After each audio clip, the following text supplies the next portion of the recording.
Maganda at mapagpalang araw, DJ Shan here!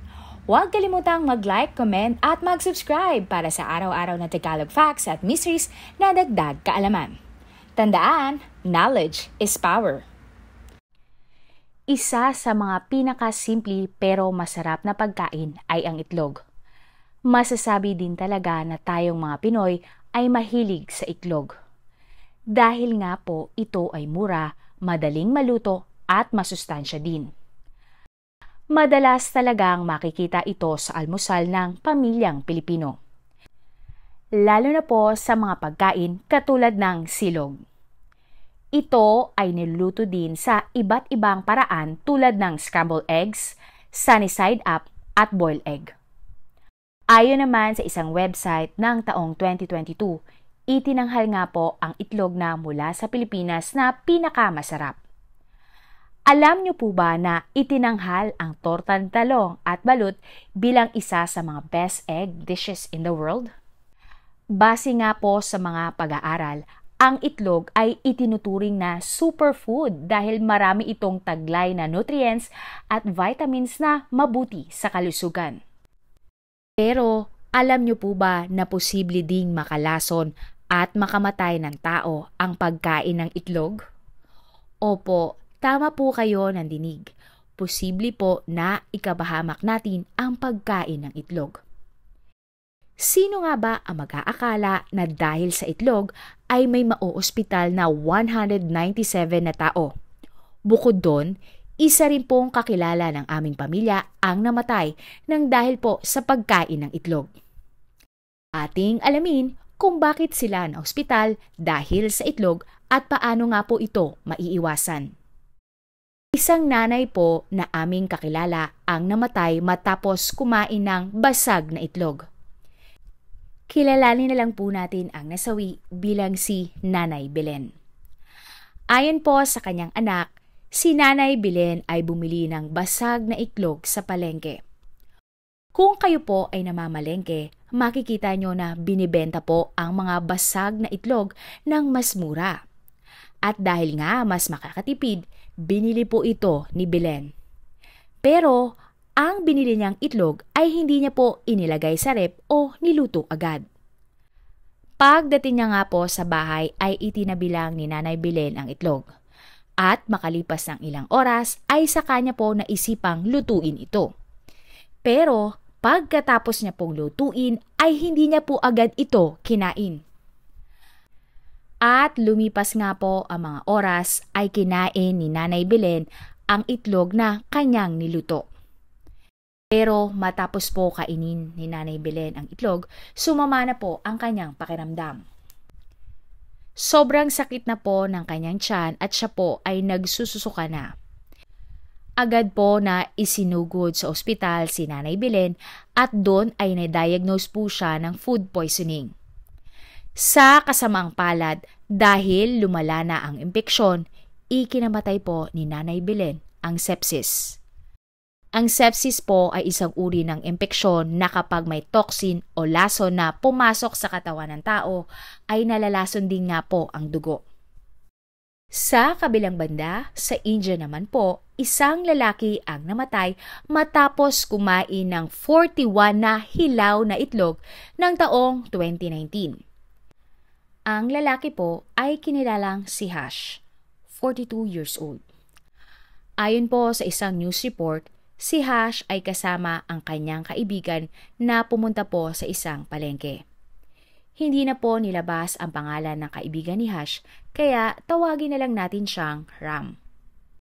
Habang nasa palengke, nagkaroon ng away sina Hash at Ram habang bumibili po ng itlog.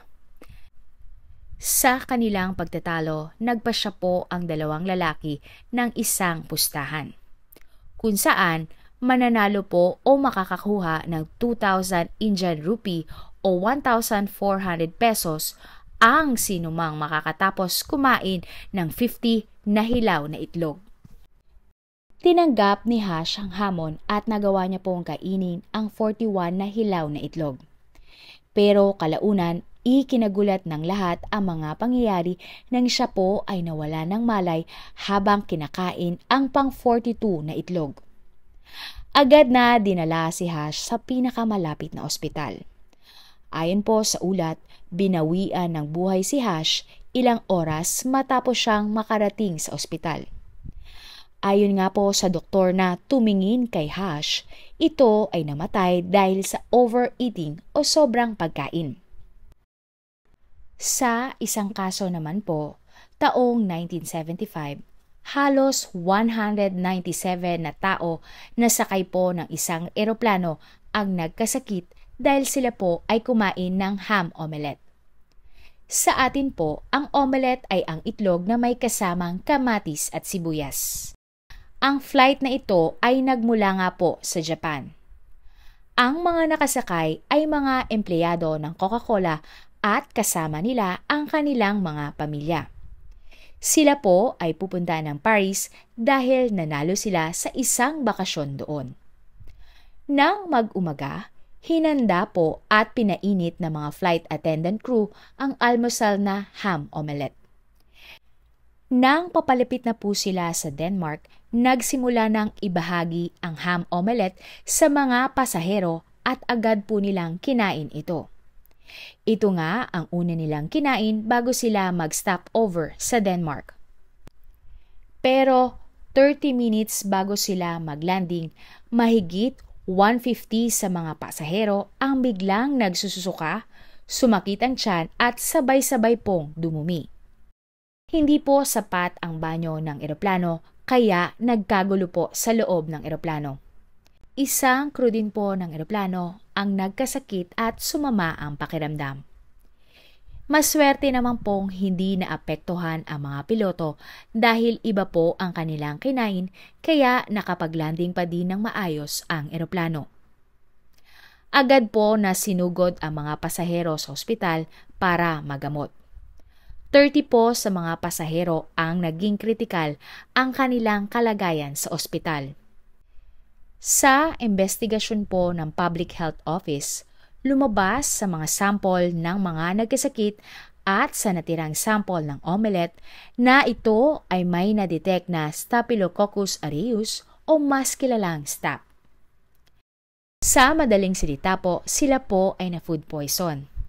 Nalaman kasi na mali ang tamang temperatura kung saan dapat tinago ang omelette.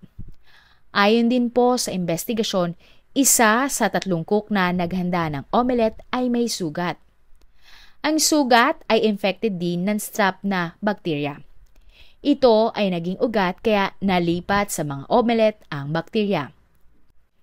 Heat-resistant po ang toxin o lason na nabuo sa omelette kaya kahit pinainit ang mga omelette ay hindi po nawala ang bakterya.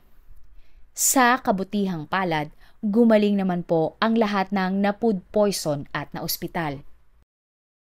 Pero ang nakakalungkot po, ang manager ng catering ng Japan Airlines noon na si Kenji, 52 years old, ay kinuha po ang sarili niyang buhay dahil sa kahihiyan at naramdaman niyang siya ang may kasalanan sa nangyari. Lahat po ng insidenteng ito ang pinagmulan ay itlog. Kaya tara po at isa-isahin po natin ang nangyari para maiwasan po nating maospital ng dahil sa itlog. Ano nga ba ang mangyayari kapag kumain ka ng basag na itlog? Dito po kasi sa atin, may makikita kang nagbebenta ng basag na itlog. Ang katwiran po kasi nila, sayang naman. Binibili naman po ito ng ibang Pinoy dahil mas mura siya kumpara sa buong itlog. Pero may masamang epekto pala ito. Ayon po sa Department of Health, pinag-iingat po nila ang publiko laban sa pagbili at pagkain ng mga itlog na basag na. Dahil po sa posibilidad na kontaminado na ang mga ito ng bakterya na makakasama po sa ating kalusugan. Sinabi din po ng DOH na sa sandaling mabasag o magkaroon ng crack ang itlog ay maaari na itong pasukin ng bakterya. Gaya nga ng Salmonella at Staphylococcus na isa sa mga pangunahing nagiging sanhi ng food poisoning. Pero pwede din naman na mamatay ang bakterya kapag niluto ang itlog na maayos. Pero posible pa ring manatili ang toxin o lason dito, lalo na kung malasado po ang pagkakaluto.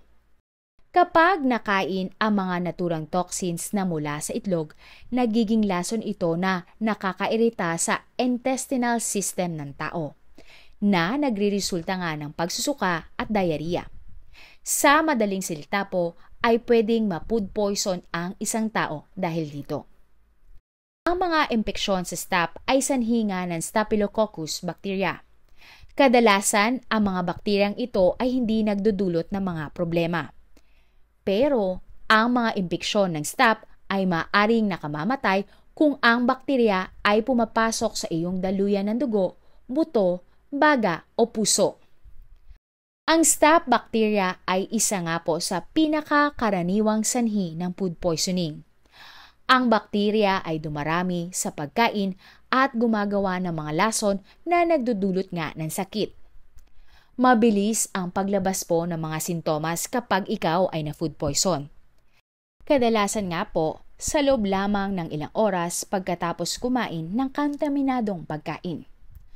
Ang mga sintomas po ay kadalasang mabilis ding nawawala. Kadalasang tumatagal lamang ng kalahating araw. Ang mga sintomas ng food poisoning ay pagduduwal at pagsusuka, pagdudumi, dehydration, at mababang presyon ng dugo. Para maiwasan na makakuha ng food poisoning, dapat po gawin ang mga sumusunod. Huwag bumili at kumain ng basag na itlog at dapat malinis ang itlog na bibilhin.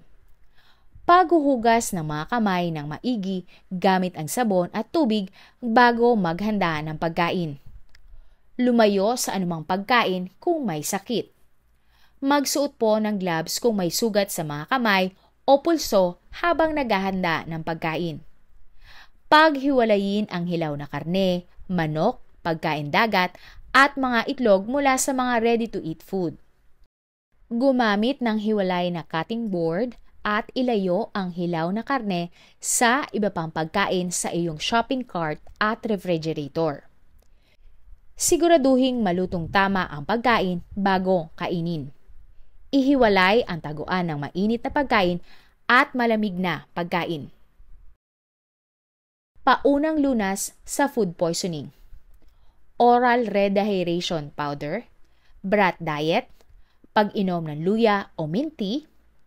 Meron din namang paniniwala ang mga matatanda na pwede kang uminom o kumain ng asukal at honeybee para maibsan ang pakiramdam kapag tingin mo ay mayroon kang nakain na hindi maganda.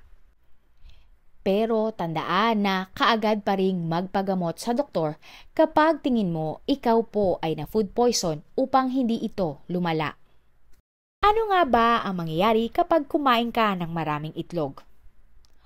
Overeating po ang tinatawag sa kondisyon na sobra ang kinain mo kaysa sa kaya ng iyong katawan. Ayon po kasi sa isang pag-aaral, hanggang 4 na litro o 4 kilos lang ng pagkain ang kaya ng ating tiyan. Ang pagkonsumo ng labis na dami ng pagkain sa maikling panahon ay pwedeng humantong sa electrolyte imbalances, organ failure o cardiac issues. At alam nyo din po ba na ang sobrang pagkain pala ay nagdudulot ng sobrang pag-stretch ng ating tiyan na pwedeng magbigay ng pressure sa ibang internal organs at pwedeng mapunit ang tiyan mo at ito ay iyong ikamatay. Pero rare o pambihira naman daw po ang namamatay sa overeating pero posible pa din daw ito. Dapat din po ay dahan-dahan ang pagkain para hindi mabilaukan. Pwede din na magpahinga saglit kapag kumakain kung tingin mo ay sobra na po ang iyong nakain. Dapat din po ay nguyain ang pagkain ng maigi. Dahil kapag hindi tama ang laki ng pagkain bago ito pumunta sa tiyan, ay mai-stuck po ito sa lalamunan. At kapag nangyari ito, maaaring maharangan ang daanan mo ng hangin at mahirapan ka sa paghinga. Ilang beses nga ba dapat kumain ng itlog? Ang itlog po ay mataas sa kolesterol. Kaya naman, payo ng mga eksperto, 1 hanggang 2 itlog lang ang kainin kada araw. Pero magkakaiba pa din ito sa bawat tao, lalo na kung may sakit. Dagdag pa ng mga eksperto, okay lang pong kumain ng isang buong itlog kasama ng pulang itlog araw-araw kung wala kang cardiovascular disease at mayroon kang malusog na antas ng kolesterol sa dugo. May pag-aaral po kasi na ang taong may diabetes na kumakain ng 2 hanggang 4 na itlog sa isang linggo ay tumataas ang risk nila na magkaroon ng sakit sa puso. Dapat po kinukonsidera natin ang history ng sakit na mula sa ating pamilya para sa damang dami ng pagkain. I-consider din po natin kung may nauna na tayong sakit. Tandaan, wala pong masama sa pagkain ng itlog. Basta po siguraduhin na tama ang ating pagkain at naluto po ito ng tama.